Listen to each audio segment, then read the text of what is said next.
actually, what I want to mention, maybe it sounds too emotional, but for me, the fact that, because that's what many people told us, they were like, oh, well, your sister went to Iran for the wedding, she was studying in Canada, she could have stayed there. But for me, normalizing the fact that we are born Iranian, we have at one point flee our country and never come back, because it's difficult, because there are legal obstacles to put IRGC. IRGC that planned when my sister and other people were standing in line to murder them.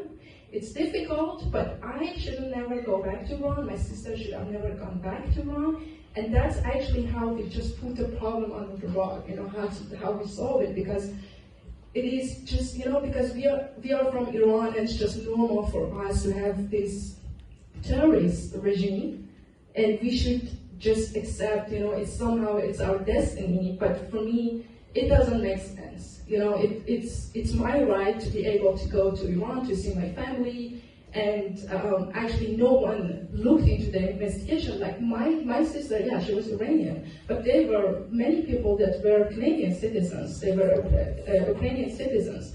But somehow we just accept, oh, yeah, they're scary, they can do everything, they have power, so we just, let's avoid them. But yeah, for me, I'm sorry, and I apologize in the beginning, maybe I don't have enough political knowledge to say that, but yeah, it just bothers me when I hear that the people say, and actually, my partner is Dutch, so we went to Iran 3 times together, and then last time he said after we went for the wedding, and then he said, oh, I never realized it's so, it's not safe for me to go to Iran. Yeah, he has he has everything here, but I am Iranian and I have the right to go back and see my family and see my country.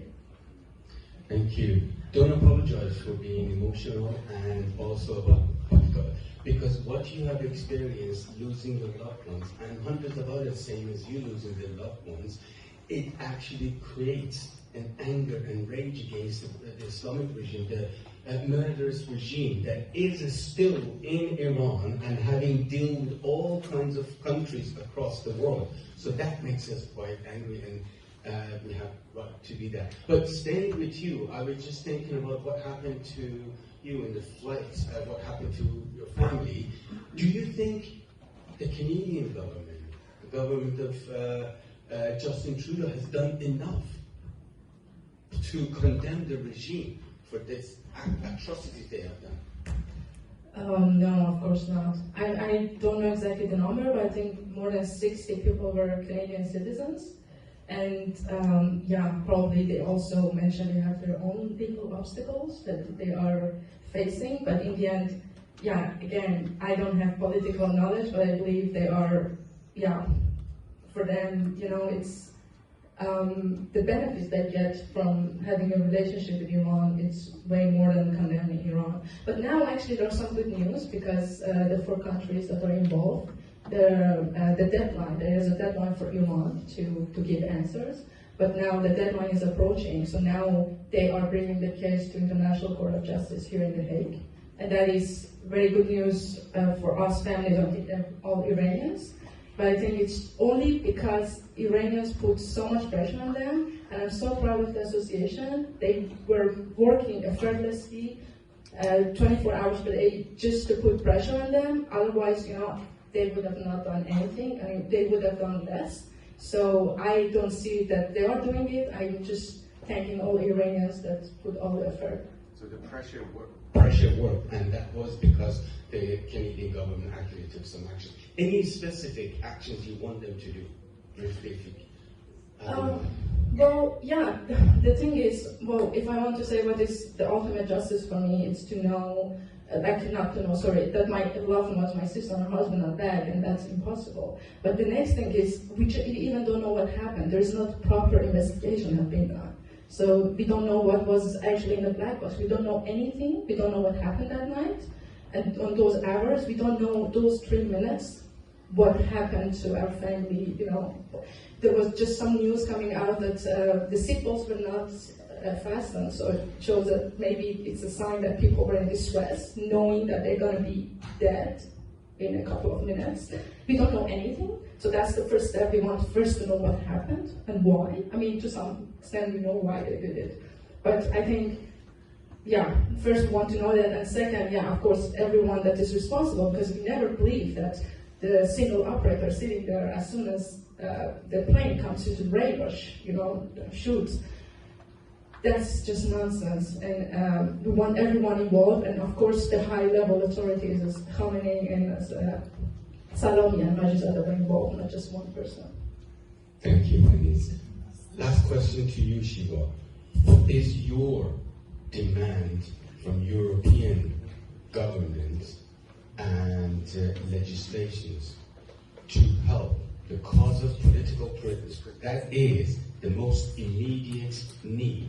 What can they do specifically? What do you want them to do to help political prisoners working towards releasing immediately and unconditionally? I think if I be very brief, keeping the pressure, but being more specific. For example, there are lots of meetings that they do have between, not just European Union, between the governments. I think even if there is a meeting on, let's say, economical agreement, business agreement, I think the issue of human rights needs to be there. I had meeting, maybe I think 2012 with the European Union. That was after the agreement for the nuclear program. The first thing they told me, we can't because we can't jeopardize anything, so we can't talk about human rights. And that was actually exact word. So what we want is to be able for the governments in their business meetings, in their all the agreements, I think the issue of human rights needs to be there. I know that's not going to happen because every government look after their own interests. But at the end of the day, I think what would happen to human rights? Because in reality, what I want to say, if the protests will start again, Iran is not going to be a stable country, even for economical kind of deals and all this.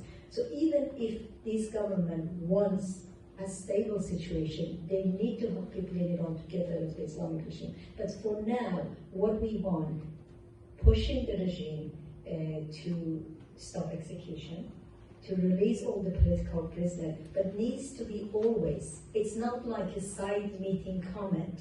It's not like on the corridor they meet each other in the United Nations. Oh, by the way, why don't you release these prisoners? I think the head of the, if I'm not wrong, I can't remember the name, the Human Rights Council said that we asked the Islamic regime to kind of avoid abusing human rights. This is just ridiculous. It doesn't work.